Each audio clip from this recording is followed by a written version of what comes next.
গ্রাম এত অপরূপ সুন্দর। বাবা আজ আমি ঘুটে বিক্রি করতে বাজারে যাব। কত দাম তোমার ঘুটে? 6 টাকা ঝুড়ি গো বাবু, 6 টাকা। এই নাও, আমি তোমাকে 100 টাকা দিলাম। এত টাকা দিলে কেন বাবু? আমার অনেক টাকা আছে, তুমি আমাকে বিয়ে করবে, তোমাকে আমি শহরে নিয়ে যাব। এই মোবাইলটা তোমাকে দিয়ে গেলাম কলমি, আমি শহরে গিয়ে সব ব্যবস্থা করে তারপর তোমাকে নিয়ে যাব। ততদিন এই মোবাইলে তোমার সঙ্গে আমার কথা হবে। চলে যা কাঁদিস না কলমি, আমার মোবাইল, চোর। আমার মোবাইল। বাবুর একমাত্র চিহ্নটা হারালি মা।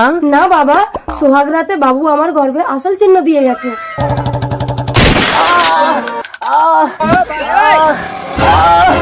আমি কেন কিছু মনে করতে পারছি না? আমি কে? আমার বাড়ি কোথায়?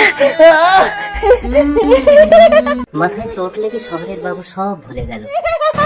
এখন কলমির পেটে সন্তান। শহরের অলি গলি খুঁজে খুঁজে তোর পেটের সন্তানের বাবাকে খুঁজে। কলমির বাবা মারা গেল দীর্ঘ 10 বছর পর। মা মা আমি খেলতে যাচ্ছি। বেশি দূর যাবি না দুষ্টু। তোমার খিদে পেয়েছে পাগল? কে? তুমি স্পর্শ করতেই কেন আমার সারা গায়ে শিহরণ দিয়ে উঠলো? চলো আমার মা তোমাকে খেতে দেবে। মা তোমাকে আমি চিনতে পেরেছি, কোথায় যেন দেখেছি। এই মোবাইলটা তোমাকে দিয়ে গেলাম। হ্যাঁ, তোমাকে আমার মনে পড়েছে। এই, তার মানে এটা আমার মেয়ে। এই চোর আমার মোবাইল চুরি করেছিল। হ্যাঁ ম্যাডাম, এই নিন আপনার মোবাইল। চল, আমার কলমি।